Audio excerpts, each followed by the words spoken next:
First step on the agenda today is a discussion about the American Recovery Plan Act. And Aaron, our city manager, is here to present.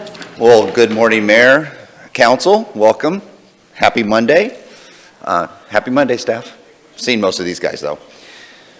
Here to talk about the American Rescue Plan Act today, and it'll be a tag team. I'm going to start it off and give you some general background, and then Adam's going to step up and talk to you about how one of the pillars might be able to help us when it comes to some of the distribution of funds.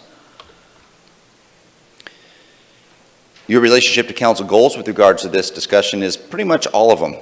The American Recovery Plan Act can encompass and have a positive impact on so much of your strategic plan in the community. So in general, local allocations, the state of Oregon got $4 billion. The state government themselves got $2 billion. Josephine County got $16 million, almost $17 million. City of Grants Pass, we were allocated $9.3 million. Cave Junction has $438,000. And the way the funding works is we've been allocated $9.3 million. That's great. And we get that in 2 installments. We actually have 1 installment already done. You may remember about last month you passed a resolution authorizing the city manager to request the funds. And we did request those funds that week. And we do have in our account $4.6 million. So that's the first payment of the 2 payments. We'll be able to request the other $4.6 million a year from now. The key to this program also is it's a wonderful thing. We have this money to distribute throughout the community, but it does have to be spent, and it has to be spent in a timely fashion and allocated to the community by December 31st, 2024. So we have to have a general concept that all of the money is going to be spent somewhere. It all needs to be utilized by December 31st, 2026. What they want to do is they want to make sure that the money that they're injecting into the community is helping deal with the negativity of the pandemic from an economic standpoint and a revitalization standpoint. So they don't want it hanging out for years and years and years, but they want an immediate injection of those dollars to have a community benefit and impact immediately. So the American Rescue Plan Act deals and has 4 main pillars, and we'll talk in general about some of these today. The first pillar is to respond to public health emergency or its negative economic impacts, including assistance to households and small businesses and nonprofits, and any aid to impacted industries such as, and they specifically call out tourism, travel, and hospitality. This first pillar is a big pillar. It encompasses quite a bit. For instance, the second pillar is very specific, so it's a smaller pillar, and it goes to premium pay for eligible workers that are considered essential during the response to the COVID pandemic. So that provides an opportunity to provide premium pay to those individuals, whether it be in the hospital field or even your grocery store attendants, those individuals that had to provide the service during COVID is an opportunity for that also. The third pillar is for the provision of government services specific to government to the extent of what revenue reduction did we encounter due to COVID. So in some municipalities, that might be larger than the others, and it's not specific just to one. Maybe we got some reduced fees, taxes in because there was less travel and less people purchased gas. Or maybe there was reduced fees because not as many people were able to rent the park. And so you account for all of that, and then there's a formula that is established in the findings, and it tells us how to work that out. And so some municipalities may be affected more than others. The refund, if you're asked for that, is just one pot of money. It doesn't go to specific areas. It's a general fund type of thing, and Adam can talk about that a little bit also. The fourth pillar is to make necessary investments in water, sewer, or broadband infrastructure. So that's something that the federal government thought was very important. One of the things that they're wanting to have a lasting impact, both physically and socially, to the community. And this was an opportunity to also provide that. And this is an item that Adam's going to be talking to you in much more detail during this presentation.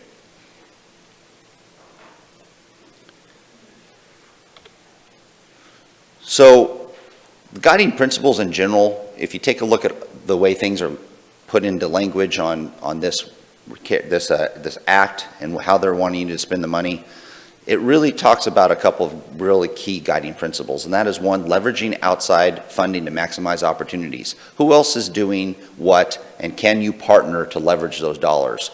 Because the county received money, we received money, the school district received money, there's other entities out there, and to try to find those partnering opportunities is something that's encouraged.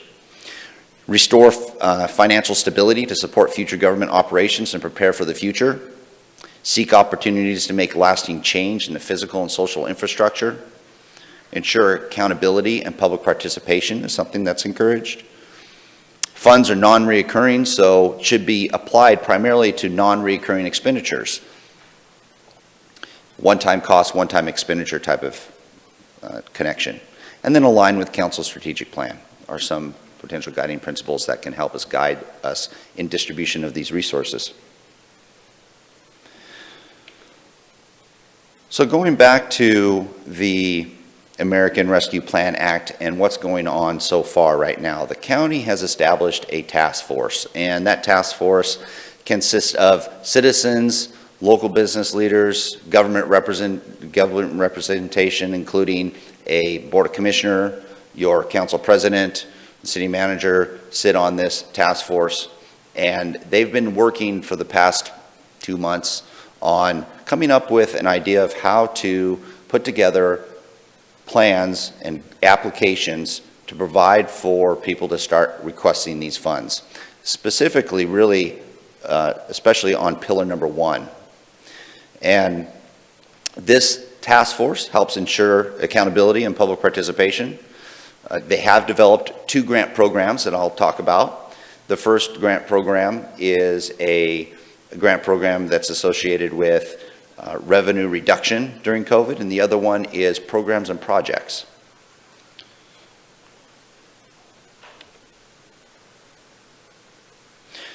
So taking a look at the pillars and what the task force is working on right now and where they are, let's take a look at the first pillar, which is public health and economic impacts.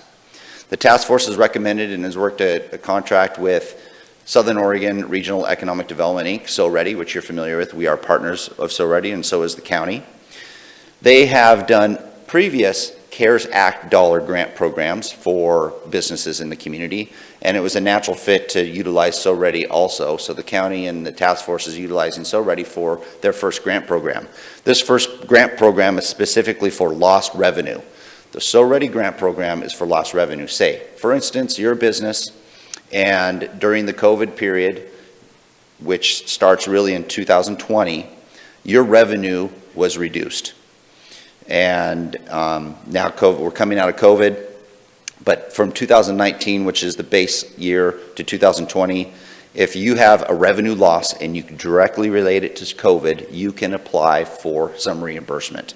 And so that's what this grant is for. It technically went live today, and the grant program will be open, I think, through September or towards the beginning of September, which will close as the first round of grants. The program itself, the task force talked about it. They don't have a overall grant amount yet. They didn't say, let's put $2 million into Pillar 1. Or they also didn't say, let's cap it at $50,000.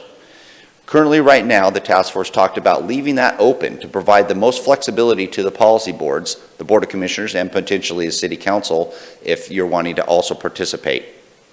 And Councilor Frazier can talk a little bit about that when I'm done with my presentation. So the nice thing about this is we're first getting this grant out and asking businesses for lost revenue what your needs are, what are your requirements. And then that will be assessed. SoReady will assess those grant applications. They'll make recommendations. We'll have a general idea, the county and potentially you as a city will have a general idea of what the impact is and what the need is. So you're not applying a dollar amount right away to that. And then also from an impact standpoint, not capping it, allowing for the flexibility of potentially everyone to have a equitable amount of the dollars that are going to be granted go to everyone. The other item is under public health and economic impacts, besides revenue loss, there is another grant program that the task force is working on, and this one is going to be more administered through the task force itself, and that is for businesses, nonprofits, and for the county, their own government entities to apply for a grant for programs or projects. Say, for instance, the airport wanted to do something with a runway extension, and they can link it to COVID. Then they can make a request to help fund an extension or something along those lines. One of the things that, so that could be anything. Or let's say there was a business that was going to expand, or they were going to develop something, and COVID hit and their plans had to stop. They can ask for some assistance to get those plans back up to speed again. Or businesses can ask for reimbursement for, hey, due to COVID, I had to bump out my walls, I had to put up some barriers, I had to do this and that. Those kind of things can also be things that could be asked for reimbursement through this program, through the task force grant. That grant application should be going live, I think, the 28th of this month. And those will go straight to the task force for review and recommendation.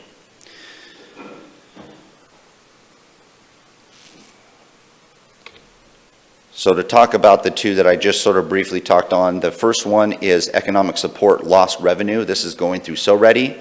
Applications are open. They'll go through the end of August 26th. There's going to be a processing time for the applications, and then ultimately potentially providing funding scenarios September 7th, to where the county and or the city council can also select funding scenarios by September 13th, and transmittal of funds could occur as soon as September 14th for those businesses that are requesting lost revenues.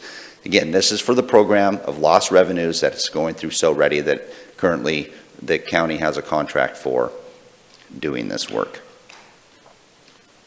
The other program that I mentioned was the one that really encompasses all four pillars, except for lost revenue. And the task force is reviewing any of those applications. And so that will start potentially July 26th and could end September 30th. Then there's going to be a processing period, and then the other dates have yet to be defined. Again, this is the first round. This is the first year. So depending on what the needs are, it could be that there's going to be another program a year from now, or it's all very flexible based on ultimately where the task force is going, where the county is going, and ultimately where you as a policy board want to go also with the city. Though these two items are something that you can go in partnership with the county and work with them on that, and the council president can highlight a little more about that partnership if you'd like later on. So at this point, I'd like to bring up Adam, and he's going to talk about some of the pillars and how it may affect us and what we've done so far to date.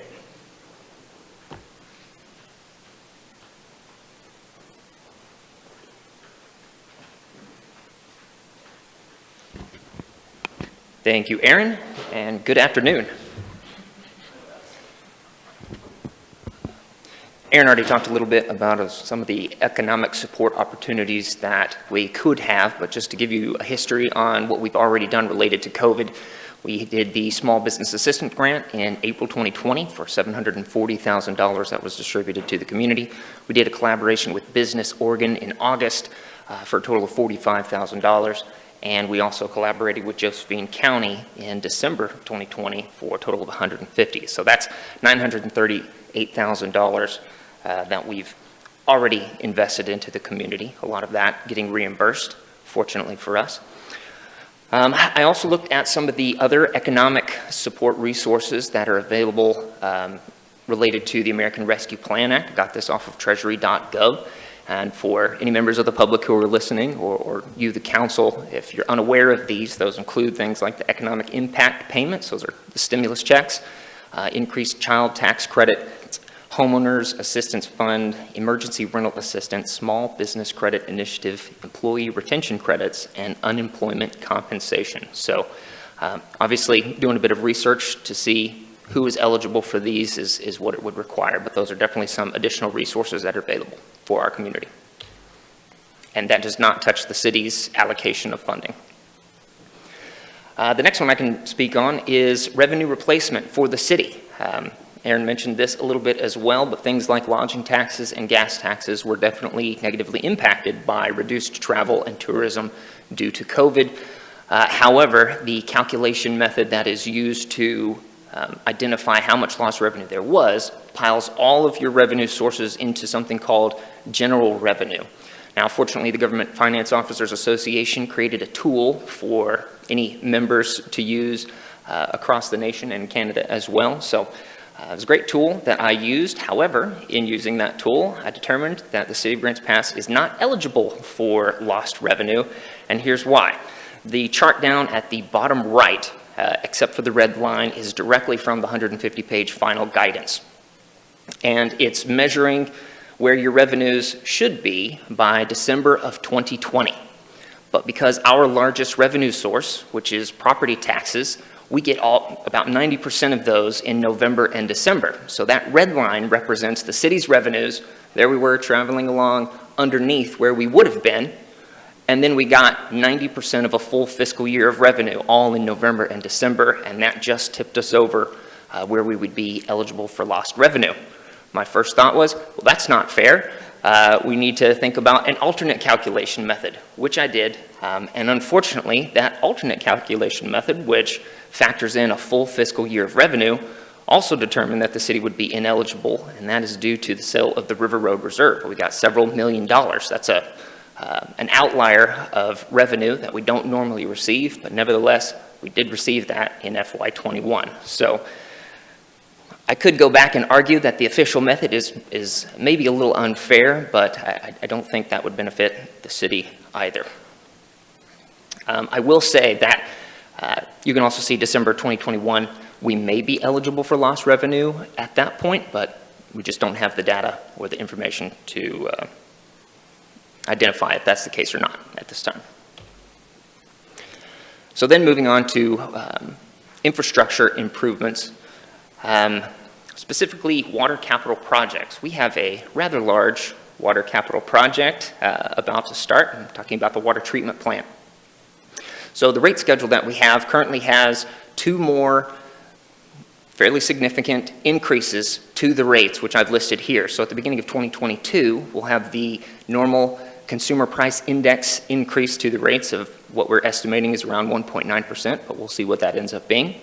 In addition to that, the water treatment plant replacement fee will also go up 33%, and there will be, the rates will also increase an additional 5.28%. Then in 2023, again, the CPI increase, the water treatment plant replacement fee increases one more time, another 25%, and then an additional 5.28%. In 2024 and on, we would go back to just using the CPI increases, again, using that estimate. However, some of the financial analysis that I've performed over the last month or two is incorporating the contribution from the Urban Renewal Agency, which can support up to 18% of the debt service on the water treatment plant, and a contribution from the American Rescue Plan Act has the potential to eliminate both of those 5.28% rate increases for us, which I put in bold for you. How is that possible? After calculating out, and of course having to use some assumptions on what our interest rate might be on debt, I found that for each $1 million that is allocated from the American Rescue Plan Act to water capital projects, we can save the water fund $2.06 million. $1 million of that is obviously because we're using $1 million from the American Rescue Plan Act. The other $1.06 million is interest that we don't have to pay because we'd be borrowing less. Now, I've also got the Urban Renewal Agency savings on here, and that is because that 18% that can be contributed to the debt service, as the debt service goes down because we're borrowing less, the URA can only contribute less to that debt service. And that's a total savings of $450,000 by the URA, which the URA can then invest in other projects. That's a total of $2.51 million. So $1 million from ARPA saves $2.51 million for the city. A minimum investment of $3 million is what would be needed to eliminate both of those 5.28% increases. And then I've got a very large range of options from $3 million all the way up to $9 million. So a $3 million contribution from ARPA saves the city almost $8 million. A $9 million contribution saves the city almost $3 million. That's a great ROI, return on investment. Now, I will say that that's savings over 30 years because the interest payments are going to be spaced out over a long period of time, but those are still great numbers. Now, so, did I skip one? Sorry about that. So the rate structure is set to keep the water fund from going below a target fund balance during construction. So as you see there, we're starting with our current fund balance. We're going to go into debt, which gives us a lot of money, and then we're going to be spending that down very, very quickly during the construction of the project. And so that bottom green line there in 2026 is when we hope construction is done, but we still need to have some fund balance in there. So that's why the rates are currently where they are. And those rates are set to, one, keep the fund balance in a healthy place, and also to support debt service going forward. So what's the incentive to allocate more than $3 million, other than the return on investment, which I mentioned a couple of slides ago? This chart is zoomed in on what happens after construction. The green line represents if we were to go all the way and do $9 million of contribution from ARPA versus the $3 million, which is what would eliminate the 5.28% increases. And the simple answer to that is flexibility. Now, after construction, the fund balance begins to increase again because of the rates that we have. By 2031, our fund balance could be 25% healthier because we would have the lower interest rates, that the operating costs would be less, and therefore our fund balance would be returning to an even more healthy state faster. And what does that do? That gives us the flexibility to, one, adjust to the actual operating costs of the new facility, which we have estimates on, but time will tell exactly what that will be. So this gives us more flexibility to adjust to that. By 2031, we could potentially consider rate adjustments because we'd have really good data on the plant by that time and the health of the water fund. So you could say, hey, you know what? Maybe we could do something to that water treatment plant fee. It doesn't have to be as high as it currently is. Another thing is part of the rate structure analysis that we've done is estimating a certain amount of capital improvements or maintenance projects within the water fund. So we'd have more flexibility to do more of those that maybe wouldn't have been possible with the smaller contribution. And we could also use those additional funds and that higher fund balance to start setting aside funds for enhancements or replacements of that water treatment facility, which we've been talking about, the facility asset maintenance plan. So you can also do a combination of all of those. So that's what a higher investment does, is it provides you a lot of flexibility to choose any of those options that you like. So what are the next steps? We can, of course, partner with the county task force and identify the amount that we'd like to contribute there. You can develop your own independent processes or additional processes with your priorities. We can do additional public outreach with either online surveys or public forums, or create the city's own task force.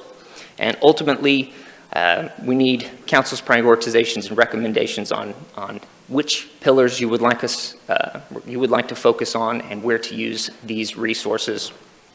And if that last option for water infrastructure was an option you'd like us to investigate, then knowing exactly how much you would like to put towards that would be helpful, because we're moving into the seeking of debt, or the issuance of debt here fairly soon. So having that number to rely on in all of our projections would be very helpful. So that should be happening within the next year, certainly.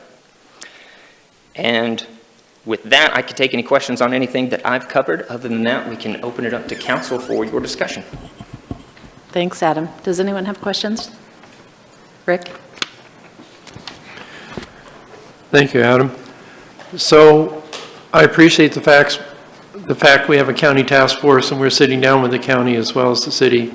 But when it comes to spending the money, are the monies commingled or we still maintain a separation of our 9 million from the county?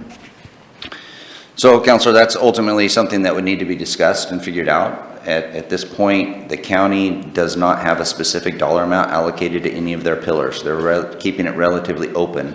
And the discussion on the task force was that they were wanting to do that because they didn't want to put their backs against the wall saying, we're only going to give 2 million and then the request was 4, or we're going to give 2 million and the request was $150,000. So they're keeping that relatively fluid. It's something for council to consider, and that's why we wanted to bring this to you. One, we thought it was very important that you had an idea on the fourth pillar and what an investment in the water treatment plant can do from a return on your investment in dollars. And if that is a priority of yours, then identifying maybe the resource allocation for that pillar would be important, and then leaving the rest flexible. Say you said whatever million is going to go to that, then the rest will go to a partnership with the county, and then we would follow along with the county and keeping that flexible unless you wanted to earmark a certain amount. But at this point, the 2 grant programs are out. There's no specific dollar amount allocated to either one of those 2 grant programs. And it would be something for council to consider. Say, for instance, the business ones. The county right now, let's say they give $2 million to lost revenue. Well, what would we want to give to lost revenue? And do we want to have any kind of specific criteria associated with our money has to be to, city businesses or whatever? The fact is, I think something that would need to be discussed is if they've opened it up to all of Josephine County businesses, the majority of businesses in Josephine County are within the city of Grants Pass. So it's nice to see that the Board of Commissioners is interested in doing something, and they haven't really discussed borders. They're just wanting to get the dollars out. DJ, then Valerie. I have a question for you, Adam. So given that we have half of these monies now and then the other half in 12 months, as I understand it, I can see sort of a likely path to entertain would be dividing that allocation into Pillar 4 so we can preserve a little bit more monies in the other pillars. Have you looked into what that might look like? So if we were to say, just using the $3 million as an example, we can do 1.5 now and then in 12 months do another 1.5. I'd be curious to know how that would change the return on that investment. The long-term return on investment wouldn't change much. One thing that we're looking at more so that's very timing specific is when do we go out for our first bond, which we've currently are estimating is probably going to be around $20 million. Because our advisors are suggesting that interest rates are likely going to start increasing, it may be advantageous to borrow sooner rather than later to get a better interest rate and get those dollars into construction. So spacing it out half and half would not create a cash flow issue for the project. Okay. If that's the question. Yeah, that's the question. Thank you very much. Val? Yeah, my question goes back to the scheduled rate increases, and I just want clarity. I know that the CPI goes up, and then there's the fee, and then the 5.28%. Is that because right now, there's like I don't even know what it is, but there's a water placement fee, and then it goes up, and then is that the 5.28% extra, or is that all inclusive? How does that break out? The water treatment plant replacement fee is its own fee with Okay. those percentage increases, and then there's the water usage rates. And so I'm which are the asking you, which is the 5.28. fee and which is the water replacement on this 33 and 5 point? I mean, I'm just asking for that. It's 30. The water treatment plant replacement fee itself increases the 33%, and then the water usage rate is 5. increase 5.28. So those are two separate things, and they're Okay. both increasing in the next 2 years currently. Right. So what you're saying is, yeah, and that is so cool. But I just want to, so both of them, you're saying, if we were to do this, would go down, or no, just? My analysis did not reduce the water treatment plant replacement fee, Okay, so that that's stays right. the same. Okay. It was a It's usage just the rate. water usage rates Okay, that's that what would my question not was. increase. Okay, thank you, that's what my question was. Do you have a breakdown of what the cost is for the average household, single-family household? I know we do, but we have so many different layers and levels of the rates that it certainly would affect everybody differently. But I can get you the average, but it's going to be a very imperfect average. It'd be good to at least have one example, even if it's not a true average, but just know how much money we're talking about. Sure. Yeah, that's what it, nice to Other have. questions? Yeah. Rick?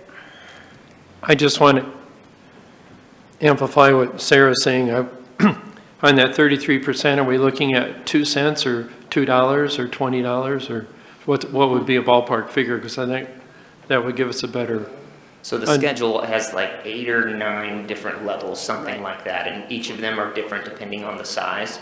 so the range would go from, are we talking cents or dollars? Dollars. If you remember, the treatment plant replacement fee tops out at $13.50 per single-family residential customer, and we ramped that up over the 5-year period.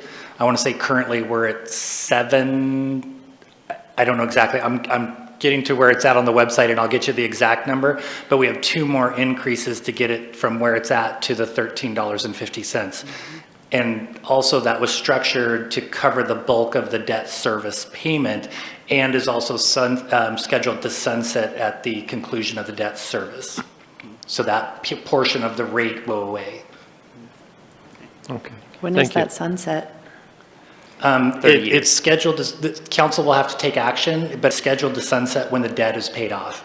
So if we end up only doing a 25-year offering, it'll be 25 years additional. Okay. Rob, then Brian? Okay, so that was, I guess, my question. So at the end of 25 years, then the citizens can see a reduction in that replacement fee. That is correct. So Or 30 basically that's- years if it's a longer debt service offering. If we do a 30-year offering, it would be at the end of that. Okay. And again, for the average 3-bedroom, 2-bath, 4-resident house, that fee might be, $13.50. That Oh, that's fee is what tops fixed. out. That is a fixed Thank fee you. for, Thank you. per meter, correct. Brian, then Rick?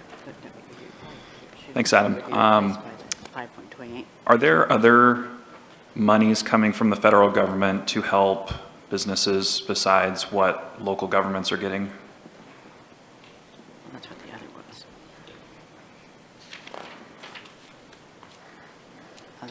Other. There are some options that would not be utilizing the city's allocation. I only did a brief amount of research on what those are, as we would not be administering any of that. But I can dig in and find more information if that would be helpful to council.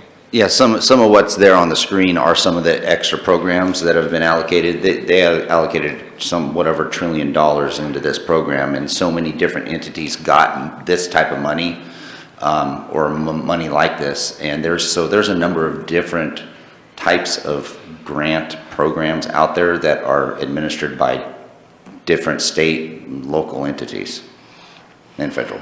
Okay, yeah, I think my point was that there's like the federal government's making payments to individuals, they're making payments to governments, and they're also making payments to businesses. So I just want to make sure we're not duplicating efforts on the business front. So I don't have the details right off the top of my head, but Small Business Credit Initiative is just one of those things. Rick? Yeah, on the grant, and to answer that on the grant program, it specifically states in what we've talked about is any additional COVID relief dollars have to be accounted for, and when it comes to the grant request. So that individual business or nonprofit would have to show an excess need of lost revenue or whatever it is, or project, above and beyond what they've already received from the federal or state government. Okay, thank you. And then with regards to the 4 pillars, we're free to distribute within those 4 pillars any way we wish. We don't have to put money in each pillar. We can put it all in one, all in the other, right? That is correct. Okay. That it's fully up to you to determine as a policy board how you'd like to allocate those resources. Thank you. Rick? Adam, to help me understand the water replacement fee, the 13, around, say $13, that's per month, not per year? Okay. And you said that replacement fee would be locked into the actual bond?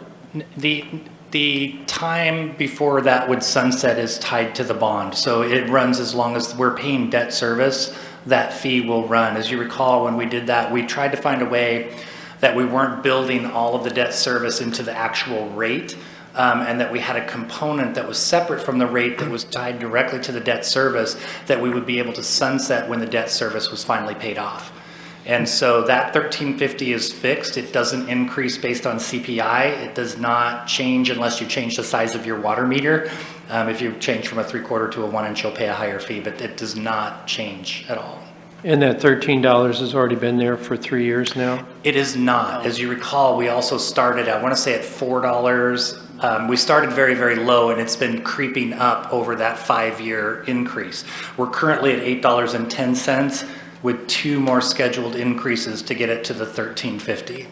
Okay, and I remember I was part of that helped set those rates.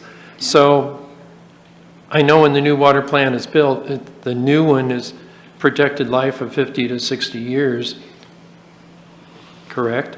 Much longer than that. I'm Longer hoping than 80 that? to 100. Yeah, let's try for 80 Okay, minimum. but we're compressing the replacement fee in 25 years?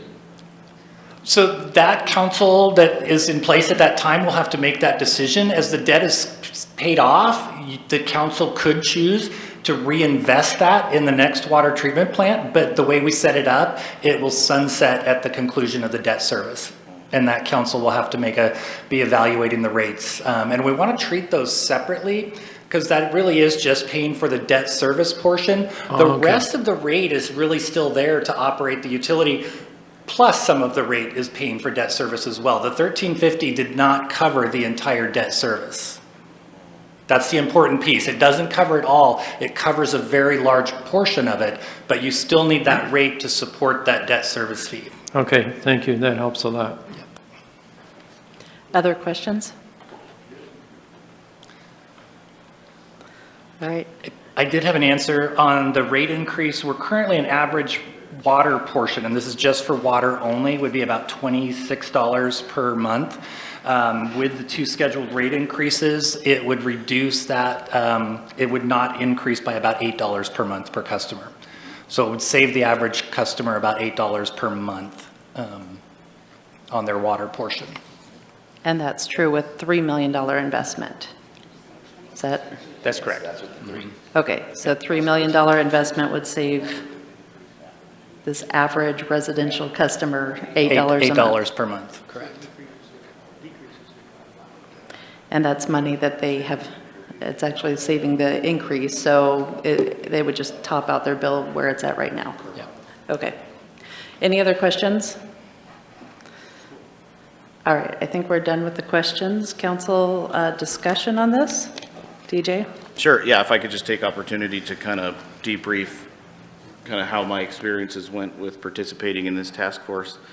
One thing that I've heard the commission and the task force say over and over again kind of really supports the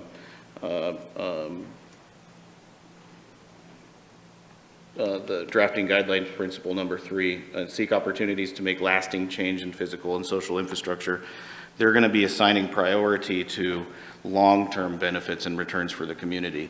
So during their evaluation of all their applications, they're going to be weighting those a little bit more. And I think that's really a really important point to make as far as these allocation goes. Also, the draft guideline principles, tier 1, leverage outside funding to maximize opportunities and avoid duplications with other relief programs.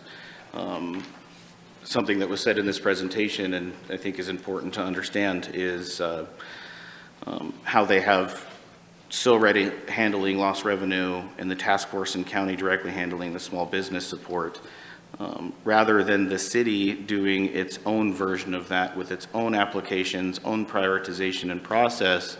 However, I think the best way to go about that would be supporting an intergovernmental cooperation of sorts where we follow their lead. There's one application for everybody, city or county, to get benefits from this relief. Then, of course, we're going to have to entertain how much money is that going to take.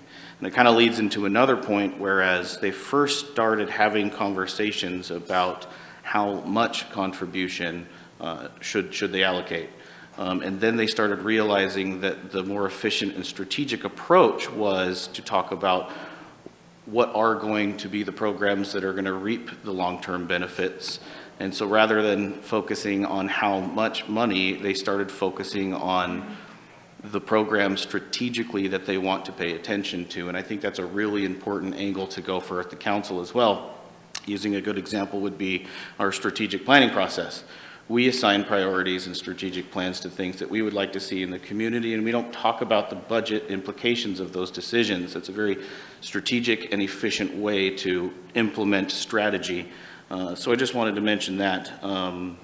And also another important tier that I understand would be 5.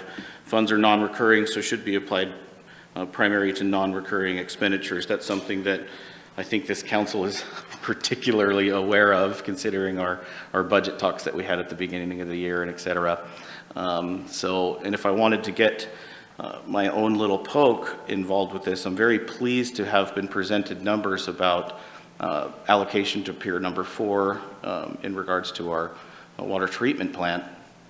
That is so enticing. Evaluating that and understanding those returns. When I was asked by the Courier and others, what would you do if you had it your way? My first thought and response was having a superficial idea of the implications of our debts and what that means to our constituents would be, let's look into what we can do to start funding that to reduce our debt service for the water treatment plant. So at this point, considering the task force with the county, it's been a great benefit, is from what I understand are 2 things, and it almost kind of knocks out 2 of those pillars, if you will. One, the lost revenue in small business to support.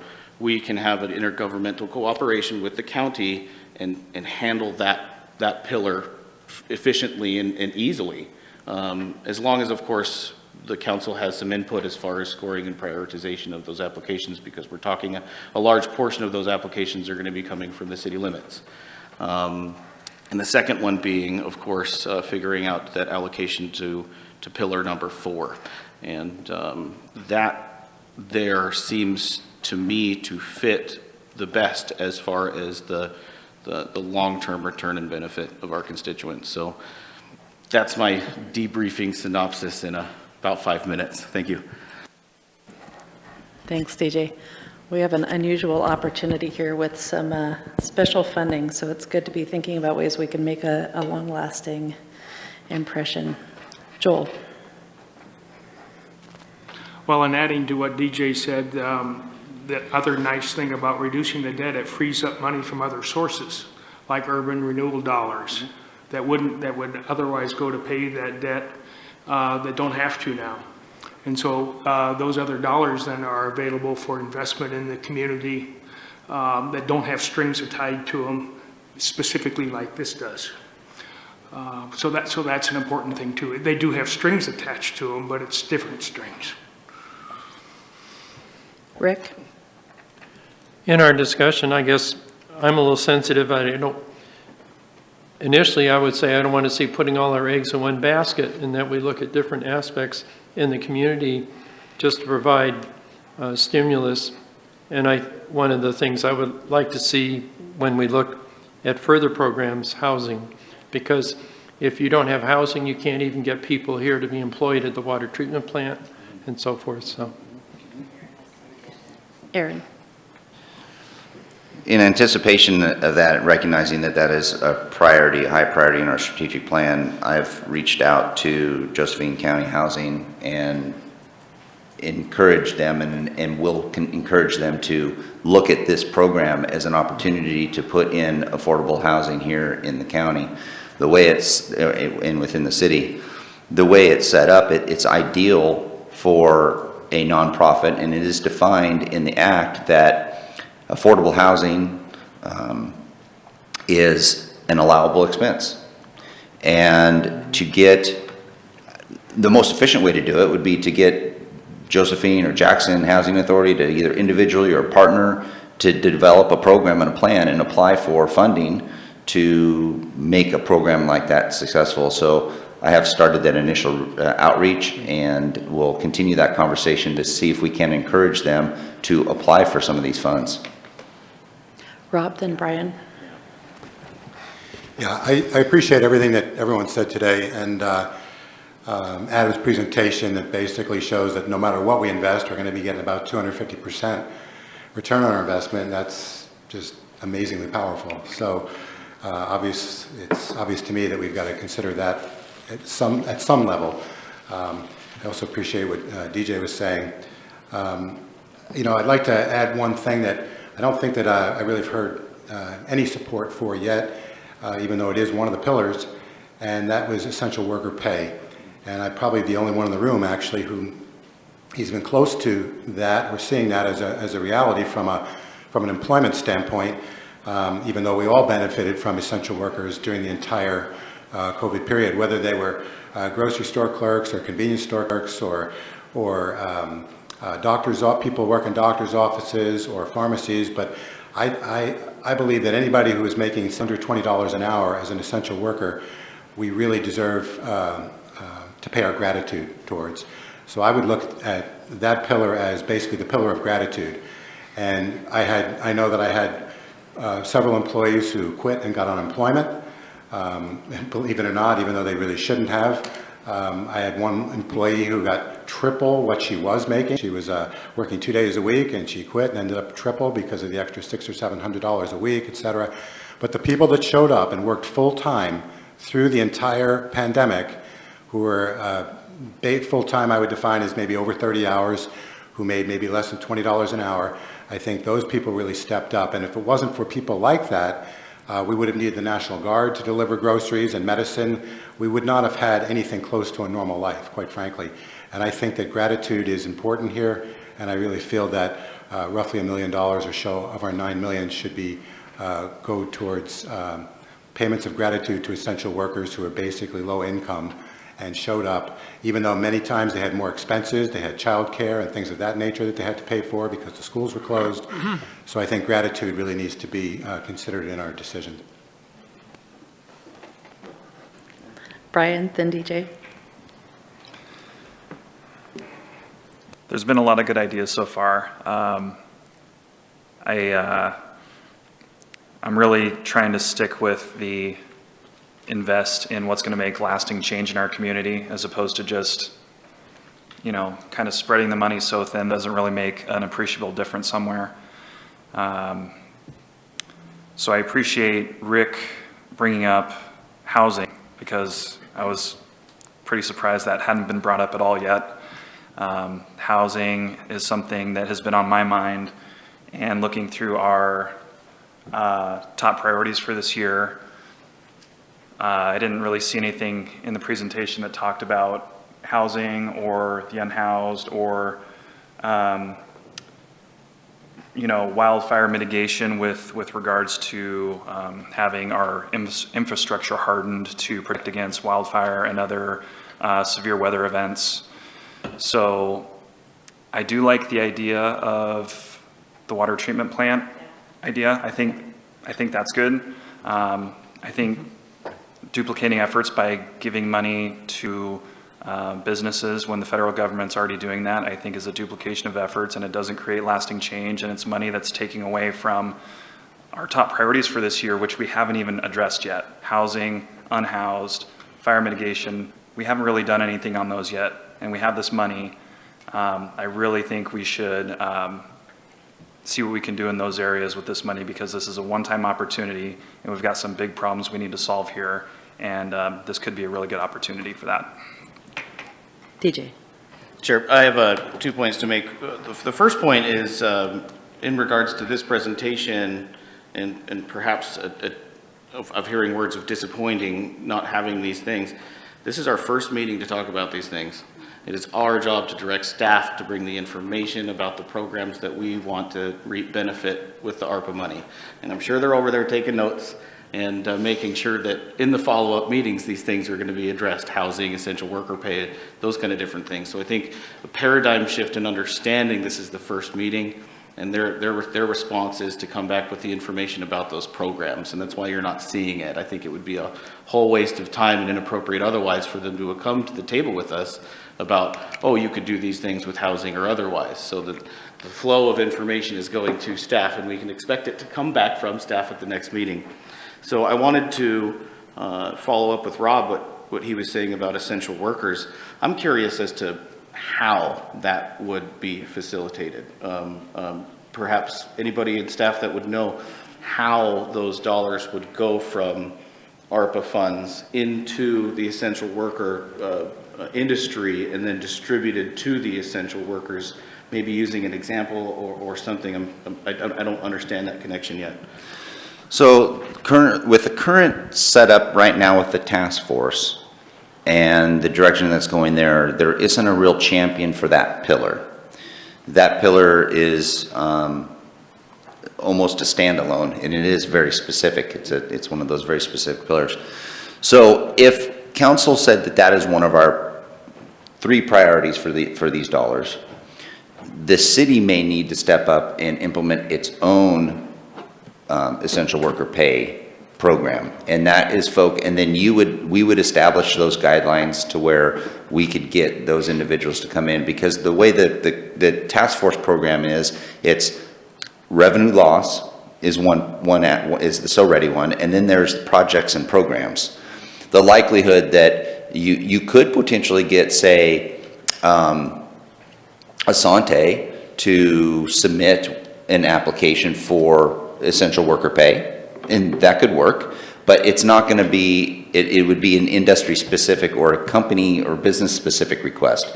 If you want a program like that to be across the board with the city, we would probably need to initiate that program, just like we would want to initiate, we want to put this amount of money into the 4th pillar for water. You would designate this, and we would have our own program separate from the county task force system that they have, and then we would designate, and it has to be to that low to moderate income, and there are guidelines established within the act that tells you how much and what type of work can be considered. So the guidelines would be there, but I think we would have to start the program. Well, I guess in conclusion, Rob, I support that. I think you're entirely correct. It's its own standalone pillar, and I think coming back with more information about how we do that and creating that program, I support that for sure. Yep. Valerie, then Vanessa.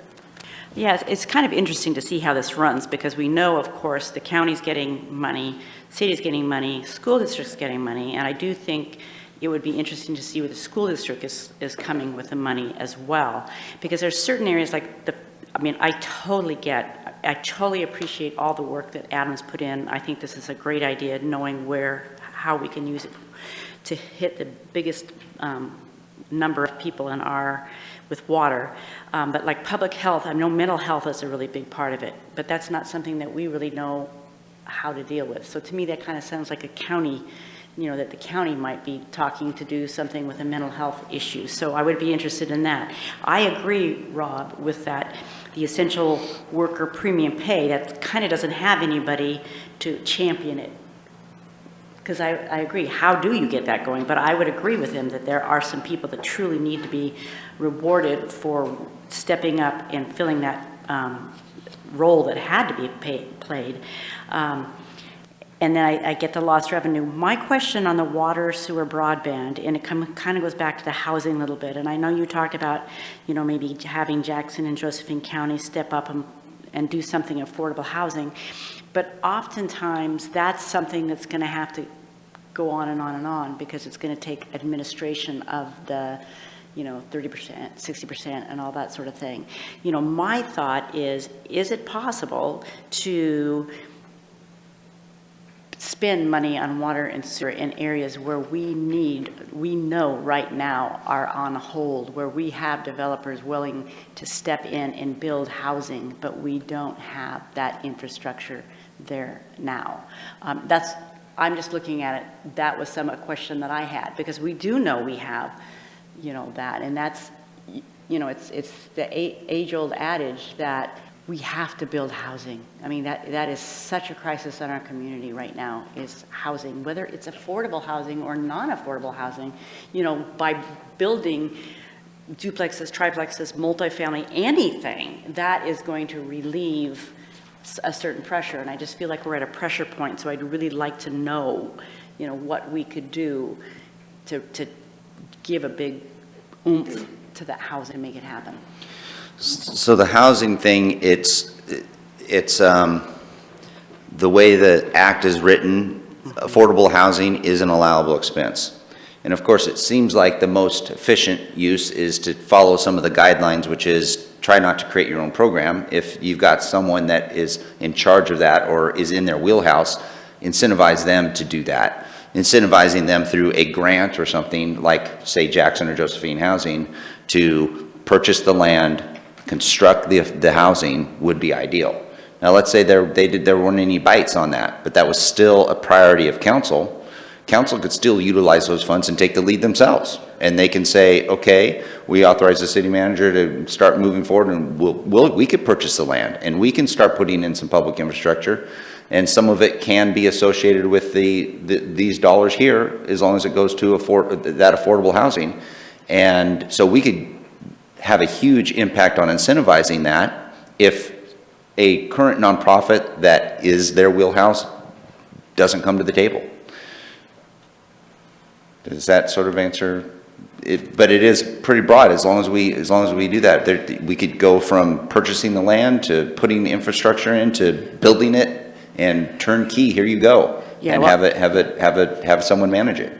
Well, I just know that the state just released their tax credit information, and I do know as it is that none of those AVS or whatever was listed on those listings. So I'm just kind of saying, if they're there and they're willing to do something, how do we help them do it right now? And that's what I'm looking at, is that. Yeah, that's why I reached out to the Josephine Housing, is to figure out, okay, are you coming to the table? And if they're going to come to the table, then report that to council. If they weren't, recognizing that it is a top priority, I'd be encouraging council to at least think about the concept of us taking the lead if someone else wasn't. All right, thank you. Vanessa? This question is for DJ and Aaron. Can you guys talk about the county task force and how many members there are and what the stakeholders may represent, if they represent nonprofits or businesses, or what voices they bring to the table? So there's, I think, about 12 on the task force, and it's a pretty good mix. It's got the council president, of course, as a member. It's got Commissioner Fowler for the board as a liaison also. It has finance director. It has IT director also, who's been very helpful with regards to getting things online and getting the forms established and that kind of thing. It has a number of citizen representatives. The business representative would be Colleen Martin, former chamber here and now state chamber. And it has individuals like Jim Brumbach, who is just an individual of the community. And there's another gentleman that the name is escaping me right now. And there is another citizen that lives in Cave Junction, and then also I think an elected Cave Junction member also. So the two municipal cities are there along with the county, and there's about 5 citizen reps. And then there's about 3 to 5 staff type of reps sitting on that. And then to kind of add to that, at the end of the last meeting, there was an issue that came up from one of the councilors in Cave Junction about, okay, they're the task force and they're kind of making these things for the Board of Commissioners. And there was a little back and forth of that, ultimately it's the Board of Commissioners that are going to be making these decisions. Do they like the application? Do they not? How are they going to prioritize? So understanding that, it's deserving in the conversation that we're having with that intergovernmental cooperation about the Board of Commissioners right now. they have the final say in the work that the task force is doing, and the task force is just trying to do the best they can with what sort of guidelines the commissioners have given them to date. Yeah, and I believe the mayor of Cave Junction is there as well. Yeah. And that brings up a good point. If council wants to jump in partnership with this process, which would, I think would be, I don't know what the council president thinks. It seems like they're doing a good job, and they're providing for that public input and stuff. We would need to know if you feel comfortable with that, or if you'd like to start your own process. Because if we want to partner with the county, I think some kind of memorandum of understanding or something that we're an active partner, and when it comes to some prioritization of resources or what type of resources we'll be putting in, there should be some clarification if we want to partner with that, and we'd probably want to do that sooner than later. If we don't want to go that way, that's okay. We can start whatever process you'd like, and I'd be more than happy to begin that process also. But we did want to mention that there is something in place, and if you do have a desire to partner with that, then that'd be great, and we could get going on some kind of understanding agreement with that. Does that answer your question? Brian, then Rick. Yeah, I was just wondering if I assume those meetings are open to the public, and do you know if they're broadcast, or is it just an in-person meeting? They're not broadcast. Okay, and are they monthly, or just kind of They whenever they schedule were them? every week, and then we stopped because they've got to a point where the So Ready, the lost revenue grant was ready to go, and it was so similar to the CARES Act one that one wasn't too difficult to set up. But the other one associated with all the other 4 pillars that the task force will be reviewing and make recommendations to, they sort of put on hold for us to come to you as a policy board to see if you're going to want to be participating in that and partner in some form or fashion. And so, did that answer your question? I'm going to help answer the question as well. So just as with any other task force or committee, there's audio recordings and comprehensive minutes being recorded from those meetings. And yes, they're open to the public, and in fact, there have been public present. Of course, with other committees, we have action items and topics of conversation that need to stay within those boundaries, pretty typical stuff. So as I mentioned, I have seen members of the public there that have provided input, some of which are potential applicants or otherwise, and just generally interested in what policy boards are intending on doing with this money. Thank you. Rick, then Joel. As I mentioned before, in my question on commingling the funds, I see this task force between the county and the city essential, and that we aren't duplicating each other's services or programs and going 2 different directions. But I also see that there has to be some degree of autonomy. And for instance, if the city has this real focus that we would like to spend some money on a new swimming pool, but the county has no interest in that, I still think we should have the authority that we're able to spend those monies that way. So while I see the coordination important, I also feel that there has to be some degree of choice between the county and the city and the expenditure of those funds. That's in response. Go ahead. Thank you. So, yeah, I agree with you, Rick. Some level of autonomy I think is really important, because we might have potential projects. We will have potential projects that the county won't be interested in. And I imagine that could manifest itself in a couple ways. The first idea would be, a sliding scale of monetary contribution based on the level of involvement that the Board of Commissioners and the council is comfortable with. But certainly I think we should focus our attention on that. And then also, in going back to what Rob was saying about the essential workers pillar, it seems like the county hasn't involved that with their task force and hasn't shown a particular interest. And so now the idea is that the city focuses its own application process on that pillar. Well, I could entertain the idea that the county would then have a reciprocating cooperation with us where they can contribute funds to that effort. Right? And I think talking about a memorandum of understanding or something along those lines to officiate that is really important. So that's a great point. Joel.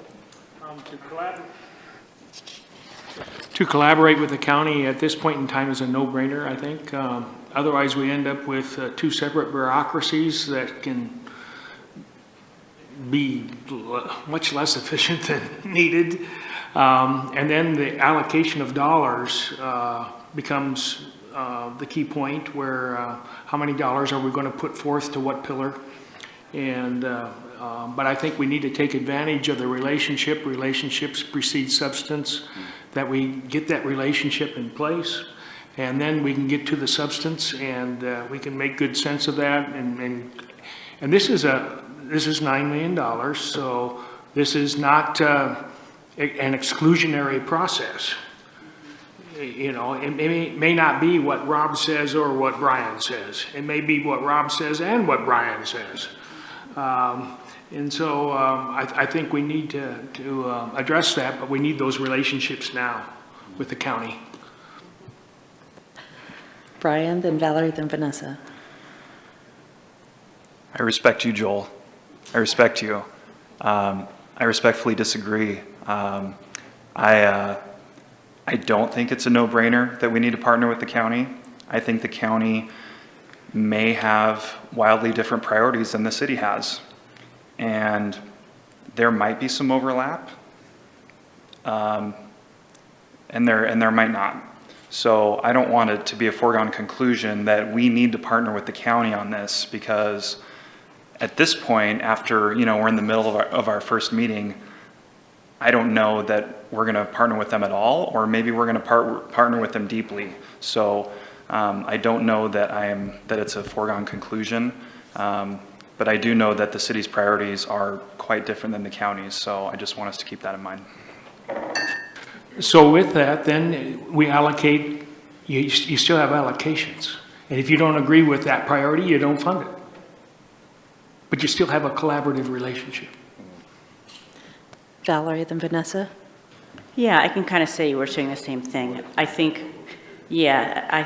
the collaboration is important. I think it comes down to our constituents expect that of us. So I think that's just something that we need to do is collaborate and make the best use of the bucks that we can. And by working, like you said, to cut the overhead on some things, and that rather than having two bureaucracies doing it, I think is imperative, which is another example is how I'd like to see the school districts also come and see. I mean, in terms of broadband and some of that stuff, they have a role in this as well. And I'd like to see what they're doing, because I think it is important for us to see, and we all have our little wheelhouse where we can do the most for our constituents. I would like to see some sort of a forum as we move forward with some of these things that we have and we've talked about, and ask people to come to us with some of their priorities. I think that would be something that we should also be expected to do. I do have a question. This is what my real question was on the programs and projects. Is that somewhere where you would expect the Josephine County and Jackson County Housing to come to the table with a project there, or would you look at it through another avenue? That's my question. It would be in the program projects grant process. Okay. Yeah, because that would be a 100% fit on what they've identified as appropriate use of funds. Okay. All right. Thank you. That's important, because that is coming up, and that is something that we could try to see them, get them to come forward first, and if not, then no, we'd need to pick up the slack. Thank you. Vanessa. This is a response to Councilor Pell. As an essential worker, I am really thankful to your words of gratitude. The workers of the United States really held up our country last year when everyone else retreated from the pandemic, so I appreciate that. Just to be mindful of duplicating efforts, the Oregon State Legislature did introduce House Bill 3409, which would allocate $450 million in funding for frontline workers. Although that didn't make it through the legislative session this year, the legislator has pledged to reintroduce that next year. So just to be mindful of duplicating those efforts. I think moving forward, I would really like to have a public survey from the city that runs a minimum of 4 to 6 weeks with a serious boost to the public, available in both English and Spanish, so that we can hear from our community what they'd like these funds spent on. And I would even venture as far to say that having a community meeting or a couple community meetings might really benefit us to hear from the public, because In my research of what other cities are currently doing, they're not jumping into spending, they're leaning into their community and listening to what they have to say before they decide.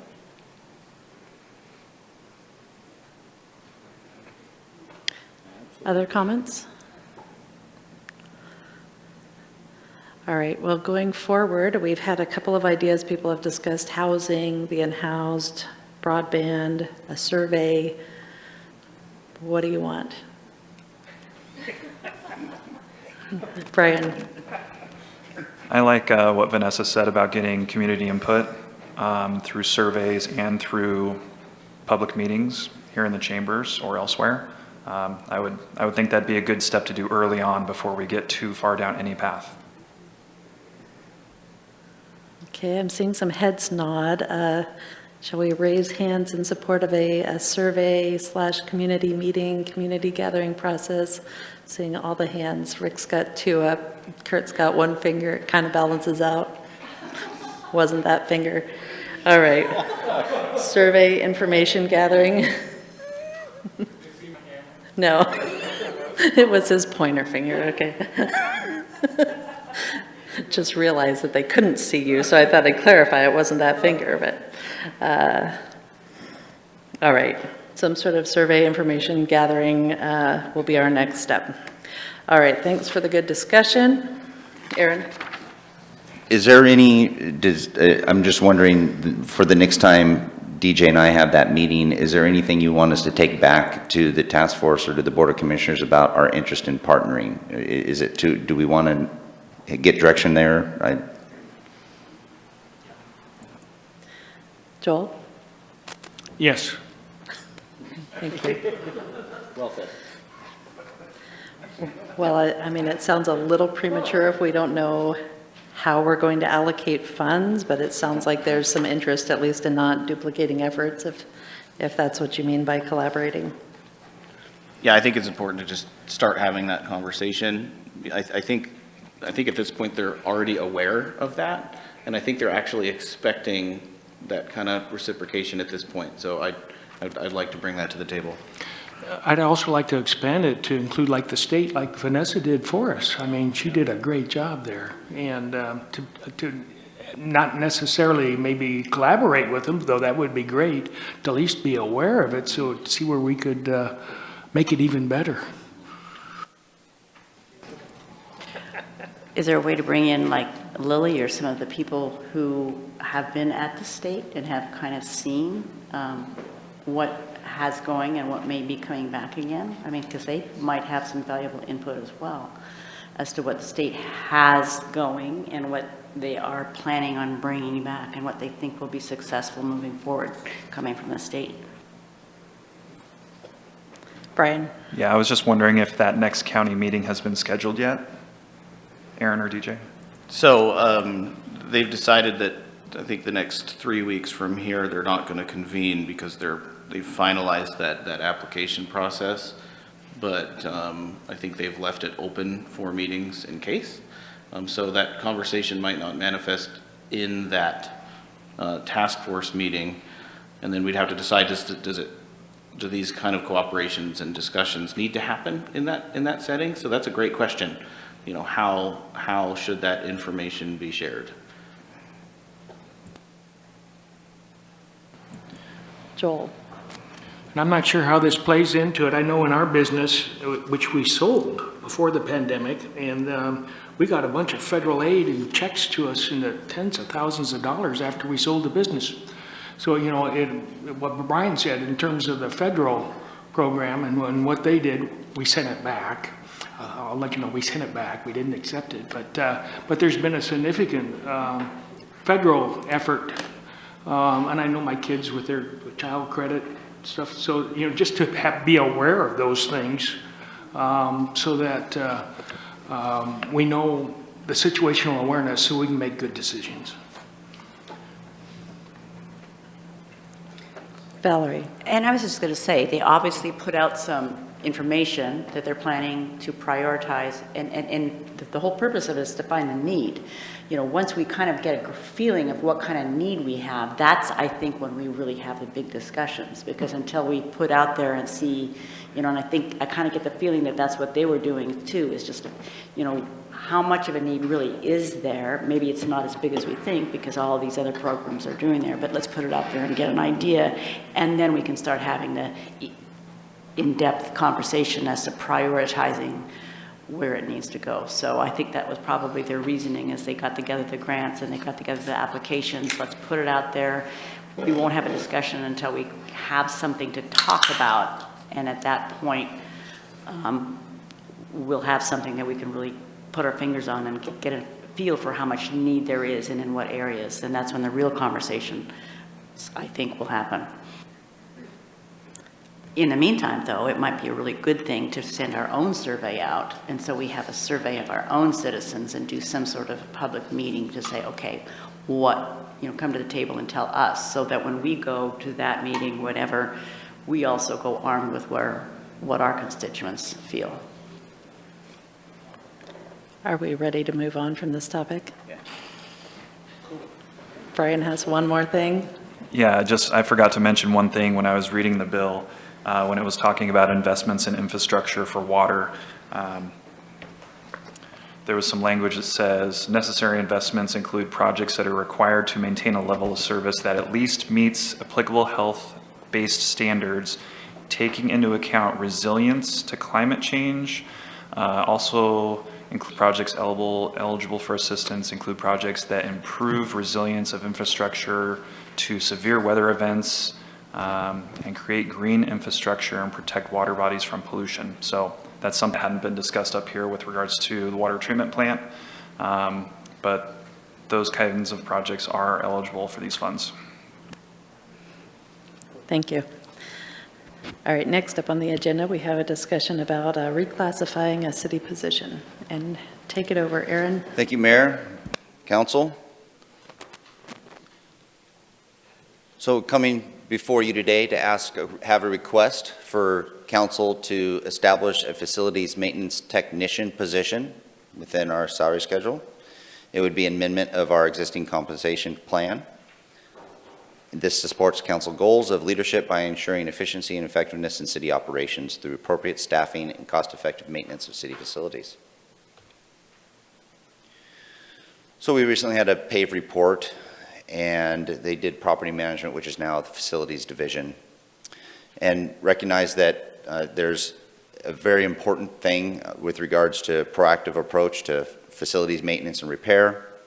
And this request is asking for a journey level skilled employee to be created, and just reclassifying actually a municipal service worker to a facilities maintenance technician. It's not an addition of an FTE, but it does provide an opportunity for us to increase our maintenance opportunities in-house and to do a little less outsourcing and provide just additional, I think, more efficiency and effectiveness in delivering maintenance to our existing structures. The position itself would be responsible for oversight maintenance of the facilities. It would repair and test, install, troubleshoot, and modify a number of our systems within the infrastructure that we have. It perform preventative maintenance and repairs, coordinate with equipment manufacturers, and oversee contractors performing the services. This is an individual that is more of a skilled position than a municipal service worker, and usually comes with it certain certifications. Currently, right now, the current structure is we have a facility supervisor, we have a municipal service specialist, and we have a municipal service worker 2. We have 2 of those. The proposed structure is a facility supervisor with a facilities maintenance technician, which would be a non-supervisory lead. They're not supervising the municipal service specialist or the municipal service worker, but they're a lead worker with them. This also provides an opportunity for us to groom and grow our staff internally, where we now have another step that people can work towards and train towards in helping groom them through the process of delivering good facility service maintenance to our organization.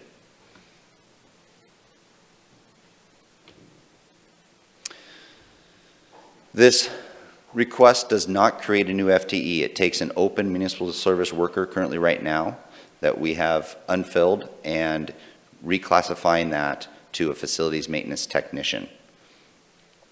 So this fiscal year, there would not be any real increases to the budget. It would be, already have budgeted funds for that. The proposed range is considered a TE9 of Teamsters, so they'd be a Teamsters employee. And the annual salary would be $48,000 to $61,000, depending on qualifications and experience. With the benefits, the total package would be $84,000 to $102,000.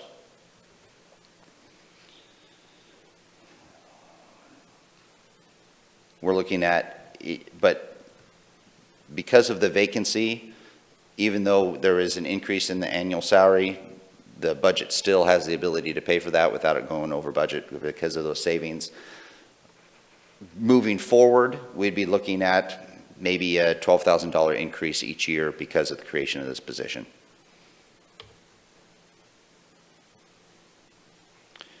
Call to action is asking council at a future business meeting to approve the creation of facilities maintenance technician position, or you don't have to approve this position and will maintain the current structure. Turn it over to you, Mayor. Thanks, Aaron. Questions, DJ? Yeah, just to satisfy my curiosity, could you elaborate a little bit more of what a non-supervisory role means as opposed to a lead position? Sure. So a lead has the ability to, when they're not actually assigning roles and job duties and tasks, the group as a whole knows what that is. It's coming from the superintendent or the supervisor, and they're just leading and taking on, helping the workflow process. They're not supervising, they're not doing any kind of disciplinary or promotion activities, or they don't have that oversight. Okay. But this individual does come to us with potentially certain electrical certifications and other things to where we can just do it in-house and we don't have to contract out, which would save us time and money. Other questions? Rick? So Aaron, in reading the position summary, this person is quite experienced in maintenance and repair of basically heating and air conditioning. So that's probably going to be their background in order, like you said, they would be unionized or union person probably to have that certification. I see that being a real challenge to bring somebody on board with that experience, and that would be nice to achieve that. So do you know what the availability of people with this experience is? I know they're out there. This position does exist in other organizations, and they have those filled. Of course, it's difficult filling positions in general right now, but we do believe that we could hire someone, and we, as always, did a competitive salary study on this when we went to go place this, and HR has a process for that, and we believe that this is compensation that's comparable to other entities our size. Joel? So Aaron, the operating expenses then in the future, if I remember correctly on the previous slides, were 24,000, 12,000? Which was it? Yeah, an increase, it could be depending on the qualifications of the individual, but next year you'd be looking at $8,000 to $16,000 Okay. difference. So then would you anticipate that we would have $8,000 to $16,000 less in contracts that would offset that salary gain because we wouldn't go to contracting then? Or how much do we contract that you would anticipate this would offset so that it would be even more cost effective? We do believe there would be an offset because of the contracting, the dollar amount. I'm not sure if Jason, that wouldn't. I don't believe it'll be dollar for dollar. Really what we're looking for is somebody with a lot more technical experience to help keep the maintenance going throughout all of the city's facilities. There's still going to have to be contracting. We just cannot staff up enough with all of the tools and the technical expertise to do all of that work, but there will be a small offset. Really, it's just to get that more technically trained, skilled worker in place to be able to take on all of these maintenance tasks. Vanessa? The pay report cited earlier in the presentation, the details of it do recommend hiring 2 new full-time employees. Now, I do know that this is a reclassification. Does this serve, or does this meet at least one of those recommendations of the 2 full-time employee recommendation, or would this be just kind of status quo? Well, it's not an increase. It does take a small step towards that. It is bringing on FTE, and we are going to be looking at that in the future. Just like parks, we really need 2 more FTE in parks, and we ultimately need more FTE here also. But we'll be assessing that and assessing our needs and the impact to the general fund, because in both of those divisions I mentioned, if we increase an FTE in facilities, then it's going to increase the general fund operations and their contribution to that service, and then that has a direct effect on public safety and general fund contingency. Thank you. DJ. Yeah, brief follow-up to that question. Thanks for pointing that out. I'm just curious about the strategy for the decision of reallocating 1 employee. Was that, I'm sure you've considered, okay, we have budgetary concerns and we have also needs for the facilities technician, kind of that thought process and not jumping towards the 2 new FTEs, but then the vehicle of reclassification. I mean, you clearly probably think that this is going to be sufficient for now. I'm just trying to pull a little bit more information about that decision. Sure. That is a brilliant question, and we actually initially did look at, okay, let's not fill our current lead worker and backfill it with 2, but then we still have 2 unskilled workers that we're trying to rely on for a much higher level of maintenance activities, also with the potential of looking and bringing on the public safety stations somewhere down the line. So our initial response is, let's get somebody with the much higher level of experience and qualifications. We'll be able to tackle some more of those highly skilled tasks and let backfill with the less skilled labor. One of the things we're looking at is one of those people is almost exclusively allocated out to downtown, to be quite honest. They do all of the downtown landscaping and parking lots and you name it, there's a ton of work that's being done there. So the next thing that we'll be back to talk to you about is how do we extract those facilities folks from the downtown, and then downtown goes off and hires their own. That's kind of a net increase of almost 0.8 FTE alone. So that's kind of our longer term strategy. We really feel getting the technical expertise values the city far more than just 2 extra bodies which don't have the skills to do the work. Because we'd still be needing to contract out some of that work that we think we could do it with this skilled employee. Very good. That answers the question perfectly, and I appreciate understanding your strategy a little bit more. Any other questions? All right, this item is on the consent calendar for next Wednesday's meeting, so if you come up with any other questions, ask them in the meantime, or thanks, Aaron. Thank you. Next up, agenda review.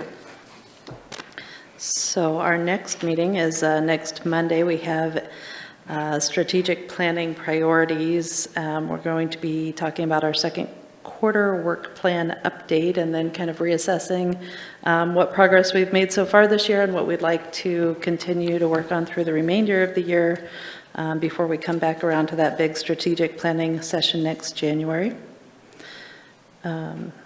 Then next Wednesday's meeting has a ordinance to consider a false alarm fee, resolution regarding the Innovation Hub, resolution for an SDC grant for the Baker Charter School, and another SDC grant for Admire Aesthetics.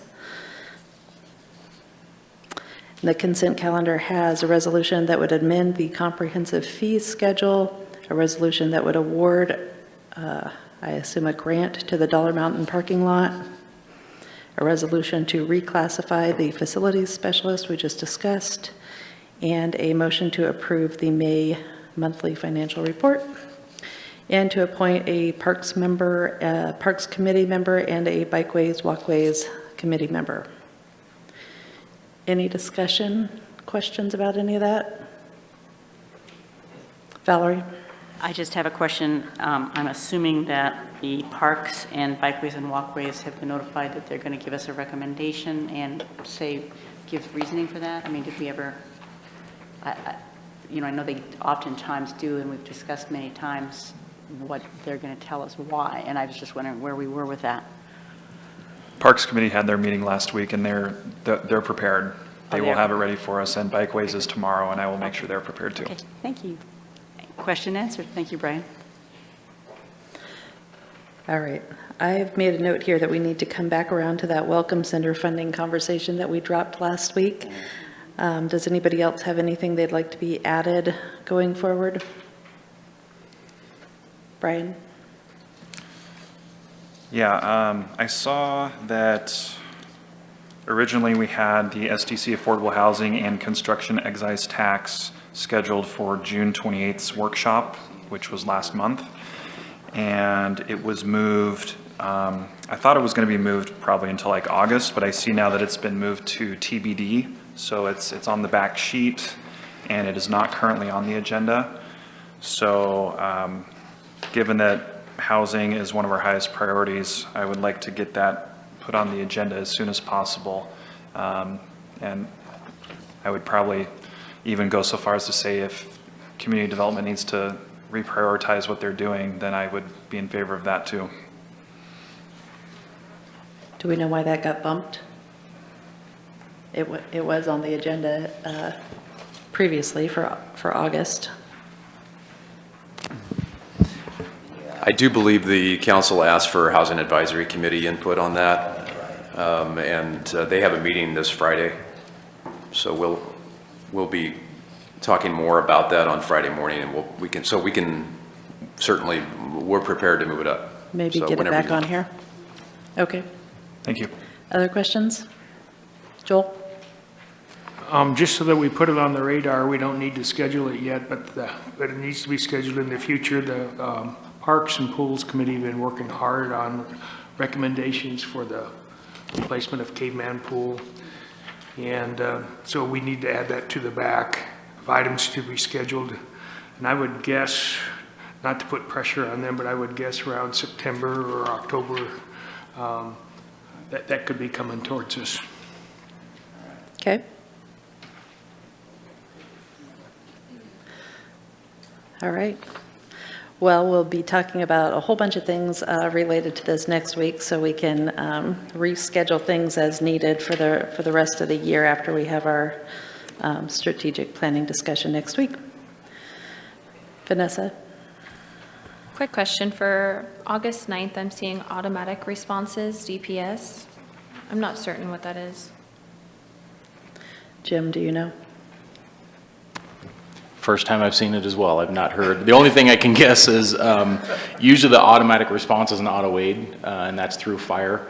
So I'm believing that's probably what that's going to be, an update on who and what we get for those auto aid responses, but that's just a guess. Thank you. Do you happen to know, Aaron? All right, sorry, we don't know more. Valerie? I was just going to bring up, and I know with Jason, because I've talked about this for a long time, and I know it's on the back as water issues related to urban fire. At that point in time, you had mentioned there was some study out there that was coming to a close. I'm just going to ask you for an update on Yeah, that. it is. It's our AWIA, which is the American Water Infrastructure Act, and it is our risk and resilience study. So we have just concluded, and when I say just concluded, we're reviewing Chapter 5 and moving into the emergency response portion of that plan.